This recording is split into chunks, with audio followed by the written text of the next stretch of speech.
ஹொரணை அரசு வங்கியில் கொள்ளை, விசாரணையில் ஏற்பட்ட திடீர் திருப்பம். தமிழர்கள் பாடுவதற்கு கூட சுதந்திரமில்லாத ஒரு நாடு, மன்னார் நகரசபையின் தலைவர் டேனியல் வசந்தன் கருத்து. தீப்பந்தம் திரைப்பட விசேட காட்சி மாணவர்களால் நிறைந்தது யாழ் பல்கலையின் கைலாசபதி கலையரங்கம். யாழில் இடம்பெற்ற முக்கிய கலந்துரையாடல், பல்வேறு பிரச்சினைகள் குறித்து ஆராய்வு. சங்கிலிய மன்னனின் 407வது சிரார்த்த தினம் யாழில் சிறப்பாக அனுஷ்டிப்பு. காணாமல் போன வனவள வட்டார அதிகாரி பாழடைந்த கிணற்றில் சடலமாக மீட்பு. அச்சுவேலியில் கைப்பற்றப்பட்ட போதைப் பொருள், போலீசாரின் தீவிர நடவடிக்கை.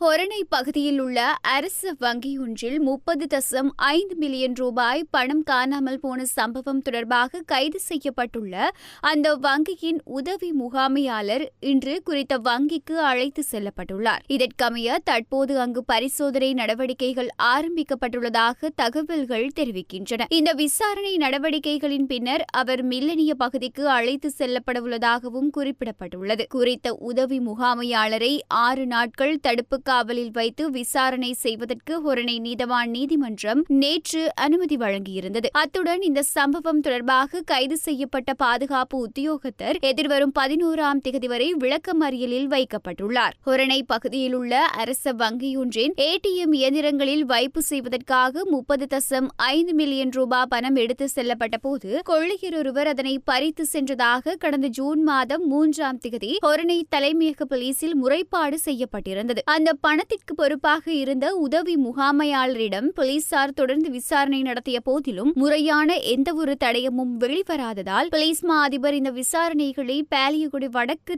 குற்றத்தடுப்பு பிரிவுக்கு மாற்றினார். அவ்வதிகாரிகள் வங்கியின் CCTV காட்சிகளை பரிசோதித்த போது வங்கியின் உதவி முகாமையாளர் அன்றைய தினம் காலையில் வங்கியின் பாதுகாப்பறையிலிருந்து பணத்தை எடுக்கும் காட்சி பதிவாகியிருந்தமை குறிப்பிடத்தக்கது.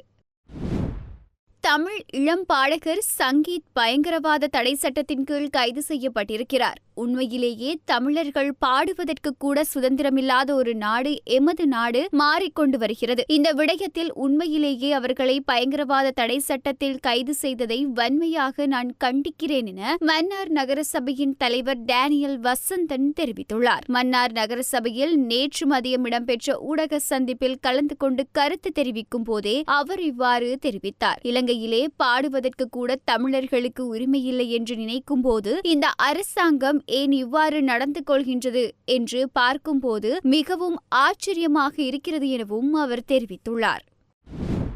ஈழத்து கலைஞர்களின் இயக்கத்திலும் நடிப்பிலும் உருவான தீப்பந்தம் முழுநீள திரைப்படம் கடந்த வெள்ளிக்கிழமை யாழ்ப்பாண பல்கலைக்கழகத்தின் கைலாசபதி அரங்கில் திரையிடப்பட்டது. யாழ்ப்பாண பல்கலைக்கழக ஊடக கற்கைகள் துறையின் ஆதரவோடு இடம்பெற்ற இந்த திரையிடலில் அரங்கம் நிறைந்த மாணவர்களும் கல்வியலாளர்களும் செயற்பாட்டாளர்களும் குறித்த திரைப்பட காட்சியை பார்வையிட்டனர். யாழ் நூலக எரிப்பு ஏற்படுத்திய மாறாத வடுக்கள், பல்கலைக்கழக தரப்படுத்தல் மாணவர்களின் கல்வியில் எவ்வாறான ஆழமான தாக்கங்களை ஏற்படுத்தியது, தொடரும் போர் வடுக்கள் மற்றும் தமிழ் மக்களின் இருப்புக்கு இனம் சார்ந்து ஆவணப்படுத்தலின் அவசியம் போன்ற பல்வேறு விடயங்களையும் அழுத்தமாக பேசுவதாக படத்தை பார்த்த மாணவர்கள் கருத்து தெரிவித்தனர்.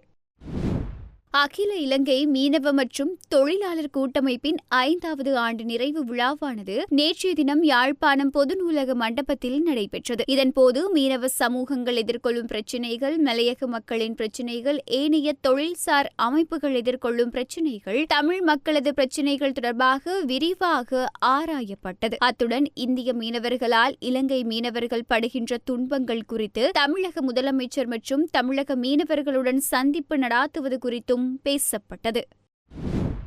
2ஆம் சங்கிலிய மன்னனின் 407வது சிரார்த்த தினம் யாழ் நல்லூர் பகுதியில் உள்ள சங்கிலியன் உருவ சிலையில் சங்கிலியன் அறக்கட்டளையின் செயலாளர் ஸ்ரீதரன் தலைமையில் நேற்று இடம்பெற்றது. மக்கள் விளக்கேற்றலுடன் ஆரம்பித்த குறித்த நிகழ்வில் சங்கிலிய மன்னனின் திருவுருவ சிலைக்கு விருந்தினர்கள் மலர் மாலை அணிவித்து மரியாதை செலுத்தினர். அதனைத் தொடர்ந்து சங்கிலிய மன்னனின் வாழ்க்கை வரலாறு அடங்கிய கண்காட்சி கூடம் திறந்து வைக்கப்பட்டதுடன் விருந்தினர்களுரை இடம்பெற்றது.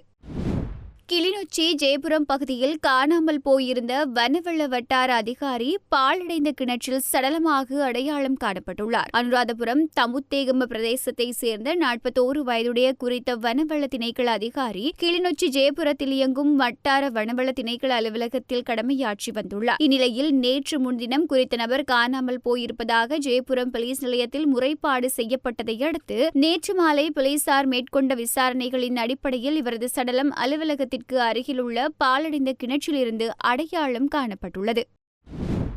அச்சுவெளி போலீஸ் பிரிவிற்குட்பட்ட வல்லாய் பகுதியில் இன்றைய தினம் அதிகாலை வேளையில் 230 கிலோ கேரள கஞ்சா மீட்கப்பட்டுள்ளது. மேலும் தெரிய வருகையில் குறித்த கஞ்சா பொதியினை வாகனத்தில் ஏற்றி வந்து ஒரு பகுதியில் மறைத்து வைத்த வண்ணம் ராணுவ புலனாய்வு